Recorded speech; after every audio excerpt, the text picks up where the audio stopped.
ಎಲ್ರಿಗೂ ನಮಸ್ಕಾರ ಗುರು. Welcome back to shoe stories. Yes, ಇವತ್ತು ಇಂಡಿಯಾ ವರ್ಸಸ್ ಆಸ್ಟ್ರೇಲಿಯಾ 5ನೇ T20 ಫೈನಲ್ T20. ಇದು ಇಂಡಿಯಾಗೆ ಸೀರೀಸ್ ಡಿಸೈಡರ್. ಆಸ್ಟ್ರೇಲಿಯಾ ಗೆದ್ರೆ ಏನಲ್ಲ, ಸೀರೀಸ್ ಡ್ರಾ ಆಗತ್ತೆ. ಅದಕ್ಕೆ ಇಂಡಿಯಾಗ ಮಸ್ಟ್ ವಿನ್ ಮ್ಯಾಚ್ ಇದು. ಇವತ್ತಿನ ಮ್ಯಾಚ್ ಅಲ್ಲಿ ನಡೀತದೆ ಅಂದ್ರೆ ಆಸ್ಟ್ರೇಲಿಯಾ ಬ್ರಿಸ್ಬೇನ್ ಗಾಬಾ ಸ್ಟೇಡಿಯಂ ನಡೀಲತ್ತೈತಿ. ನಡೀಲತ್ತೈತಿ ಮ್ಯಾಚ್. ಓಕೆ, ಈ ಮ್ಯಾಚ್ ಬಗ್ಗೆ ಹೇಳ್ಬೋದು. ಈ ಬ್ರಿಸ್ಬೇನ್ ಗಾಬಾ ಪಿಚ್ ಬಗ್ಗೆ ಹೇಳ್ಬೇಕಾದ್ರೆ, ಪಿಚ್ ಅಂತ ಹೆವಿ ಬಾಲರ್ ಸಪೋರ್ಟೆಡ್ ಐತೆ, ಅಂದ್ರೆ ಬಾಲಿಂಗ್ ಫೇವರ್ ಪಿಚ್ ಐತಿದು. ಬ್ಯಾಟಿಂಗ್ ಅಂದ್ರೆ ಹೆವಿ ಕಷ್ಟ ಆಗತ್ತೆ. ಇನ್ನೊಂದು ಲಾರ್ಜ್ ಸ್ಟೇಡಿಯಂ ಐತಿ. ನೀವು ಇಲ್ಲಿ ಡೈಮೆನ್ಷನ್ ನೋಡ್ಬೋದು ಇಲ್ಲಿ. ಮುಂದೆ 78, ಹಿಂದೆ 75, ಮಗ್ಲಕ್ 62, ಈ ಕಡೆ 65. ಹಿಂಗ್ ಸುತ್ತಮುತ್ತ ಎಲ್ಲ ಫುಲ್ ದೊಡ್ಡ ಬೌಂಡ್ರೀಸ್ ಅದಾವು. ಇನ್ನೊಂದ್ ಇಲ್ಲಿ ಏನ್ ಹೆಲ್ಪ್ ಅಂದ್ರ ಲೆಫ್ಟ್ ಹ್ಯಾಂಡರ್ಸ್ ಪೂರಾ ಹೆಲ್ಪ್ ಆಗೈತಿ ಪಿಚ್. ಎದಕ್ಕಾರ ಇದು ಯಾವ್ದು ಅವ್ರ ಕಡೆ ಅಪ್ ಸೈಡ್ ಅಂಟಿ ಫುಲ್ ಸಮೀಪ ಆಕತಿವ್ರಿಗೆ. ಅದಕ್ಕೆ ಲೆಫ್ಟ್ ಹ್ಯಾಂಡ್ ಬ್ಯಾಟ್ಸ್ಮನ್ ಅಂದ್ರೆ ಅಭಿಷೇಕ್ ಶರ್ಮಾ, ತಿಲಕ್ ವರ್ಮಾ, ಒಟ್ ಇಂತ ಎಡಗೆ ಬ್ಯಾಟ್ಸ್ಮನ್ ಅಂದ್ರೆ ಫುಲ್ ಹೆಲ್ಪ್ ಆಗೈತಿ. ವಾಷಿಂಗ್ಟನ್ ಸುಂದರ್ ಇಂತ ಬ್ಯಾಟ್ಸ್ಮನ್ ಅಂತ ಪಕ್ಕ ಹೆಲ್ಪ್ ಆಗೈತಿ ಈ ಪಿಚ್ ನಾಗ. ಇದಕ್ಕಾರ ಸೈಡ್ ಬೌಂಡ್ರಿ ಸ್ವಲ್ಪ ಸಮೀಪ ಅಪ್ ಸೈಡ್, ಸೊ ಅದಕ್ಕೆ ಏನೈತಿ ಲೆಫ್ಟ್ ಹ್ಯಾಂಡ್ ಸೊ ಇವತ್ತು ಆಡೋ ಸಾಧ್ಯತೆ ಹೆಚ್ಚೈತಿ. ಇನ್ನು ನೆಕ್ಸ್ಟ್ ಪಿಚ್ ರಿಪೋರ್ಟ್ ಆದ ಕೂಡ ವೆದರ್ ರಿಪೋರ್ಟ್ ಕಡೆ ಬಂದ್ರೆ, ವೆದರ್ ಬಗ್ಗೆ ಯಾವುದೇ ಇದು ಇಲ್ಲ, ಮಳೆ ಆಗೋದು ಯಾವ್ದು ಸಾಧ್ಯತೆ ಇಲ್ಲ. ಅದನ್ನ ರಿಪೋರ್ಟ್ಸ್ ಪ್ರಕಾರ ಯಾವುದೇ ಮಳಿ ಬರಂಗಿಲ್ಲತೈತಿ. ಸೊ ಹೇಳಕ್ ಬರಲ್ಲ ಮಳಿ ಬಗ್ಗೆ.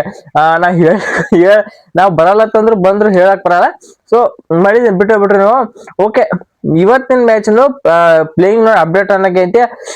ಯಾವ ಅಪ್ಡೇಟ್ ಇಲ್ಲ. ಯಾಕಂದ್ರ ಹೋದ್ ಮ್ಯಾಚ್ ಇಂಡಿಯಾ ಟೀಮ್ ಗೆದ್ದಿದ ಕಾರಣ ಯಾವುದೇ ಚೇಂಜ್ ಇರಂಗಿಲ್ಲ ನಾ ಅನ್ಕೋತೀನಿ. ಯಾವುದೇ ಚೇಂಜ್ ಇರಂಗಿಲ್ಲ ನಮ್ಮ ಟೀಮ್ ಇಂಡಿಯಾ. ಅದಕ್ಕೆ ಹೋದ್ ಮ್ಯಾಚ್ ಗೆದ್ದಾರು. ಓಕೆ, ಇನ್ನ ನಮ್ಮ ಟೀಮ್ ಇಂಡಿಯಾ ಅಪ್ಡೇಟ್ ಆದ ಕೂಡಲೇ, ಅಪ್ಡೇಟ್ ಹೋಗಿತ್ತ ಮುಂಚೆ ಇದು ಹೇಳಿ ಏನಂದ್ರ, ಈ ಸೀರೀಸ್ ಬಗ್ಗೆ ಹೇಳೋಣ. ಅಂದ್ರೆ ಲಾಸ್ಟ್ನೇ ಸೀರೀಸ್ ಐತ್ರ, ಅದ್ರ ವಿಡಿಯೋಸ್ ಮುಗಿತಾಗ ಸೀರೀಸ್ ಬಗ್ಗೆ ಹೇಳೋಣ. ಇಂಡಿಯಾ ವರ್ಸಸ್ ಆಸ್ಟ್ರೇಲಿಯಾ ಸೀರೀಸ್ ಓಡಿಯಾದಾಗ ಇಂಡಿಯಾ 1-2 ಸೋಲ್ತತಿ. ಒಂದು ಇದಾಕತಿ, ಒಟ್ಟು ಇದಾಕತಿ. ನೆಕ್ಸ್ಟ್ T20 ಒಳಗೆ ಕಂಬ್ಯಾಕ್ ಮಾಡ್ತಾರ ನಮ್ ಟೀಮ್ ಇಂಡಿಯಾ. ಈಗ ಸೀರೀಸ್ ಗೆಲ್ಲು ಸಮೀಪದ ನಮ್ ಟೀಮ್ ಇಂಡಿಯಾದವರು. 180 T20 ಏನೈತಿ ಮಳೆಯಿಂದ ರದ್ದಾದ್ರೆ, 2ನೇ T20 ಆಸ್ಟ್ರೇಲಿಯಾದವ್ರು ಗೆಲ್ತಾರೋ, 3ನೇ T20 ನಾವ್ ಗೆಲ್ತೀವಿ, 4ನೇ T20 ನಾವಾಗ ಗೆಲ್ತೀವಿ. ಇಟ್ಸ್ ಈಸ್ ವೆರಿ ವೆರಿ ಖುಷಿ ಪಡೋ ಸುದ್ದಿ ಅಂತ ಹೇಳ್ಬೇಕು. ಅಂತ ಬ್ಯಾಟಿಂಗ್ ನಮ್ ಟೀಮ್ ಇಂಡಿಯಾ ಹತ್ರ, ಅಂತ ಬ್ಯಾಟಿಂಗ್ ಅಂಡ್ ಬೌಲಿಂಗ್ ನಮ್ ಟೀಮ್ ಇಂಡಿಯಾ ಹತ್ರ. ಓಕೆ, ನಮ್ಮ ವಿಡಿಯೋದಲ್ಲಿ 4ನೇ ಪಾಯಿಂಟ್ ಏನಪ್ಪಾ ಅಂದ್ರೆ ಪ್ಲೇಯಿಂಗ್ ಇಲೆವನ್ ಯಾವ್ದೇ ಚೇಂಜ್ ಇರಂಗಿಲ್ಲ. ಆಸ್ ಇಟ್ ಇಸ್ ಹೋದ್ ಮ್ಯಾಚ್ ಇದ್ದಂಗೆ ಇರುತ್ತೆ. ಯಾರಂದ್ರ ಓಪನಿಂಗ್ ಒಳಗೆ ಅಭಿಷೇಕ್ ಶರ್ಮಾ, ಶುಭ್ಮನ್ ಗಿಲ್ ಇವ್ರಂತ ಚೇಂಜ್ ಮಾಡಂಗಿಲ್ಲ. ಏನಿಲ್ಲ, ಮೂರನೇ ನಂಬರ್ ಎಲ್ಲ ಚೇಂಜ್ ಮಾಡತ್ರ ಅದೇನ್ ಹೇಳಕ್ಕಾಗಲ್ಲ. ಏಕ ಆರ್ಡರ್ ಗಟ್ಲೆ ಏನ್ ಹೇಳ್ಕೊತ ಹೋಗಲ್ಲ. 3ನೇ ನಂಬರ್ ಸೂರ್ಯಕುಮಾರ್ ಯಾದವ್ ಬರ್ತಾರ. 4ನೇ ನಂಬರ್ ತಿಲಕ್ ವರ್ಮಾ, 5ನೇದಕ್ಕೆ ಜಿತೇಶ್ ಶರ್ಮಾ, 6ನೇದಕ್ಕೆ ಶಿವಮ್ ದುಬೆ, 7ನೇದಕ್ಕೆ ಅಕ್ಷರ್ ಪಟೇಲ್, 8ನೇದಕ್ಕೆ ವಾಷಿಂಗ್ಟನ್ ಸುಂದರ್, 9ಕ್ಕೆ ಹರ್ಷಿಪ್ ಸಿಂಗು, 10ಕ್ಕೆ ಜಸ್ಪ್ರೀತ್ ಬುಮ್ರಾ ಅಂಡ್ 11ನೇದು ವರುಣ್ ಚಕ್ರವರ್ತಿ. ಸೊ ಇದು ಟೀಮ್ ಇಂಡಿಯಾ ಪ್ಲೇಯಿಂಗ್ ಇಲ್ವನ ಇವತ್ತಿನ ಮ್ಯಾಚ್ಗೆ ಪಕ್ಕ ಇದಾರೆ. ಅದಕ್ಕಾರ ಹೋದ್ ಮ್ಯಾಚ್ ಗೆದ್ದಾರಲ್ರಿ, ಅದಕ್ಕೆ ಯಾವುದೇ ಚೇಂಜ್ ಇರಂಗಿಲ್ಲ.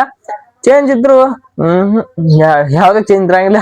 ಚೇಂಜ್ ಹರ್ಷಿತ್ ರಾಣಾ ಚೇಂಜ್ ಅದ, ಅದ್ ಬಿಟ್ರೆ ಯಾವ್ದೇ ಚೇಂಜ್ ಇರಂಗಿಲ್ಲ ಇವತ್ತ. ಸೊ ಅದಕ್ಕೆ ಏನ್ ಹೇಳ್ತಿದ್ದು, ಇವತ್ತಿನ ಮ್ಯಾಚ್ ನನ್ನ ಪ್ರಕಾರ ಪ್ರಿಡಿಕ್ಷನ್ ಅಂತ ಬಂದ್ರೆ, ಪ್ರಿಡಿಕ್ಷನ್ ಕಡೆ ಹೋದ್ರ ನಮ್ ಟೀಮ್ ಇಂಡಿಯಾ ಗೆಲ್ತಾರ ಅನ್ಕೋತೀನಿ. ಅದಕ್ಕೆ ಗೆಲ್ಲೇಬೇಕು. ಅದಕ್ಕೆ ಮಸ್ಟ್ ವಿನ್ ಸಿಚುವೇಶನ್. ಸೇಡ್ ತಿರ್ಸ್ಕೋಬಹುದು. ನಮ್ ಇಂಡಿಯಾ ಟೀಮ್ ಓಡಿಯಾದಾಗ ಸೀರೀಸ್ ಸೋಲಿಸಿದಕ್ಕೆ ಆಸ್ಟ್ರೇಲಿಯಾದವ್ರನ್ನ ಸೀರೀಸ್ ಸೋಲಿಸಿ ನಾವು T20 ಒಳಗೆ ಸೇಡ್ ತಿರ್ಸ್ಕೋಬಹುದು. ಅದು ಫಾರ್ಮ್ಯಾಟ್ ಬೇರೆ ಇದ್ರು ಸೇಡ್ ತಿರ್ಸ್ಕೊತಿಲ್ಲ. ಅದು ಒಂಥರ ಬೆಸ್ಟ್ ಏನಂತಾರ ಅವಕಾಶ ಆಸ್ಟ್ರೇಲಿಯಾ ಟೀಮ್ ಸೇಡ್ ತಿರ್ಸ್ಕೊಳಕ. ಸೊ ಇದನ್ನ ನಮ್ ಟೀಮ್ ಇಂಡಿಯಾ ಮಾಡ್ತಾರ, ನಾವೆಲ್ಲ ಹೋಪ್ ಐತಿ. ಇವತ್ತಿನ ಮ್ಯಾಚ್ ನಮ್ ಟೀಮ್ ಇಂಡಿಯಾದವ್ರು ಗೆಲ್ತಾರೋ. ಸ್ಪೆಷಲಿ ನಾ ಹೇಳಿದ ಪ್ರಿಡಿಕ್ಷನ್ ಪ್ರಕಾರ ಏನಪ್ಪಾ ಅಂದ್ರೆ, ಇವತ್ತು ಎಡಗೈ ಬ್ಯಾಟ್ಸ್ಮನ್ಗೆ ಹಬ್ಬನ ಇದ್ದಂಗೆ. ಅದಕ್ಕಾರ ನೀವು ಸೈಡ್ ಬೌಂಡ್ರಿ ಸ್ವಲ್ಪ ಅದಾವತ್ತೆ, ಸೈಡ್ ಬೌಂಡ್ರಿ ಸ್ವಲ್ಪ ಐತಿ. ಇನ್ನೊಂದು ಈ ಪಿಚ್ ನಾಗ ಫಸ್ಟ್ ಬ್ಯಾಟಿಂಗ್ ಮಾಡಿದವರು 73% ಐತಿ ವಿನ್ನಿಂಗ್ ಪರ್ಸೆಂಟೇಜ್. ಅದಕ್ಕೆ ಟಾಸ್ ಇದು ಆರಾಮ್ ಕಣ್ಣು ಬಿಚ್ಚಿ ನಾವು ಫಸ್ಟ್ ಬ್ಯಾಟಿಂಗ್ ಅಂತ ಹೇಳ್ತಾರೋ. ಸೊ ನೋಡೋಣ ಯಾರು ಟಾಸ್ ಗೆದ್ದು ಏನ್ ಹೇಳ್ತಾರೆ. ಇವತ್ತು ಮ್ಯಾಚ್ ಐತೆ. ಸೊ ಇಷ್ಟ ಆಯ್ತಾ ಈ ವಿಡಿಯೋ ಇಲ್ಲಿ ಮುಗಿಸೋಣ. ಈ ವಿಡಿಯೋ ಇಷ್ಟ ಆಯ್ತಾ ವಿಡಿಯೋಕ್ಕೆ ಲೈಕ್ ಮಾಡ್ರಿ, ಹಂಗೆ ಸಬ್ಸ್ಕ್ರೈಬ್ ಮಾಡ್ಕೊಡಿ. ಸೊ ಮತ್ತೆ ಎಲ್ರಿಗೂ ನಮಸ್ಕಾರ.